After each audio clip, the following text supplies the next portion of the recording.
rusangi akubwiye iki?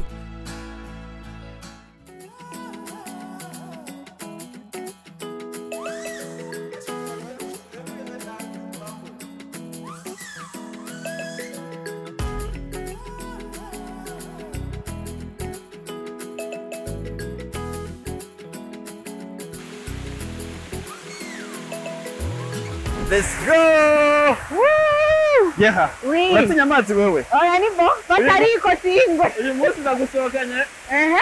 muri suite Karera. Wow. Ndagupinzeye. Ehe. Wowe uzi ahantu aya mazi ava? Oya.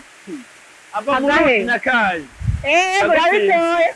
None Kaze. Sabwe. Guhera hariya hejuru gushika hasi. Hangana gute ndagupinze? Bari hejuru gushika hasi. Ndibaza ni nk'imetero 50. Wapi 43. Hamakabo. Yeah. Ahantu rero amazi. Nayo umuhezagiro. Akura ibintu bita ngw'imikosi. Hari abantu baza ngaho kurondera abana, kurondera abagabo no kurondera ingo nziza. Yeah, waje kurondera iki wewe? Ndagupinze. Ndabaramukije nongera ndabaha ikaze mu kiganiro inkingi cy'amagica kuri imbere magazine ndetse na Kazoza FM. Uyu munsi turi mu ntara ya Rutana, komine Musongati, zone Shanga. Tuje kuyaga ku kintu kijanye na gukingira amatungo rusangi. Sidije nyene ni ka boss for real hamwe na Yera Regine. Ibamfu bwanje mpereyeho ndi kumwe na Madame Claudine niyo yitungira ni Musitanteri wa komine Musongati. Hanyuma ndi kumwe na Cre ajejwe mwe bita societe civile abigenga na Lewis niyo bitegeka umukuru w'umutumba wa Shanga. Sergeant de police yitwa Miburoeli. Abo nibo batumireza kuba turi kumwe nabo uno munsi, kandi ikiganiro ni kuyagira hamwe kuvyerekeye gukingira amatungo rusangi. Amatungo rusangi kubwanyu bifite siguriya ni gukingira ico kintu cyose gifitiye inyungu abenegihugu muri rusange. Nico kintu dusangiye twese. Hariho amashamba, inzuzi, imitumba, ibidukikije muri rusange. Nutwaye turorero tw'abantu bafata nabi amatungo rusange. Turasanga byonona abana dufatiye nko ku mabombo, ugasanga umwana arishe nk'ibombo ariko rifise ineza mu kibano kuko rivoma ko abantu benshi. Dufatiye nko ngaha muri iki kibanza turimwo, hari abantu bashobora kuza baje kuronderaho inkwi. Kwingo musanzwe mujejwe n'inyamiramabi. N'ivyahe bibazo mukunda guhura navyo? Ku bantu usanga bagiye nko kumena amabombo, baje usanga bagiye gutema ibiti ahantu batafitiye uburenganzira nk'amashamba.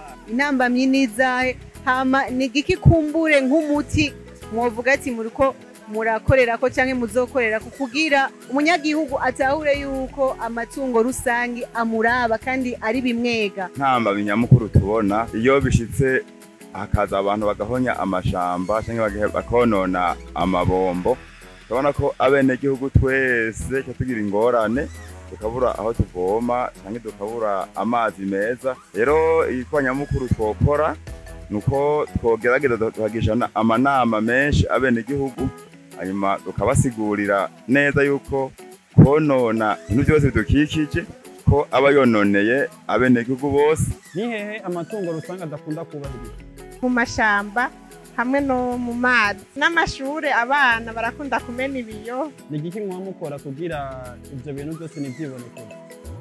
Kuba dushoboye gufata turabahana, abo abahandi naho turahanura, tugaca dushikaho hantu tukagirisha inama, tukabereka yuko tukabereka ubwa mbere akamaro k'ico kintu cononekaye imbere yo gusubira kugikora kugira gisubire gukora bushaka. Mu nyamiramabi tugaruke kwa Sergeant. Aho muhora muhana ni bande? Kubera ko bikunda konona abana, aho oni hamwe ca dufata abavyeyi nyene bakarepara, kuko umwana hari gihe usanga atarakwiza imyaka yo kugira ngo akurikiranwe n'ubutegetsi canke ngo ashobore kuronka ibihano bito. Hari n'igihe usanga nko ku mashamba ugasanga vyakoze nk'abantu bakuze ku nyungu zabo, ugasanga kumbure hari umuntu yiyumvire kugenda nk'ahantu kanaka agaca ibiti kugira ashobore kuronka amakara ashobora kudandaza. Muri ico gihe afashwe arahanwa. Amatungo rusangi mu bigega rusangi, yemwe gani yo nkingi y'iterambere. Amatungo rusangi mu bigega rusangi, yemwe niyo nkingi y'iterambere. Aho Burundi bwose amazi n'amashamba, dukingira n'akahe karimbi umwenegihugu atorenga kugira mu gukingira amatungo rusangi? nuko yumviriza intwaro hama akagamburuka ibyo bamubwira. Sergent Eli Miburo, ngivyo yuko uyumvira yuko umwana akiri muto afise imyaka mike uco uhana umuvyeyi wiwe, kumbure hari igitabo c'amategeko gisigura neza na neza ingene mwenegihugu abwirizwa gukingira amatungo rusange kandi bimuraba, coba gihari? Ivyo bama babitubwiye kubera ko haba hariho ibibanza bitegerezwa kubahirizwa. Ico kibanza kihaba kubera n'amategeko ariho akigenga. Par exemple ibibanza vy'iratiro nko ngaha nk'aturi hariho amaparke, hariho n'ibindi bitandukanye. Rero muri ico gihe utegerezwa kubanza kubahiriza swati bijya bikoko bihari canke bijya biti biba bihari. Ivyo navyo biri muri nuze muri code y'environnement.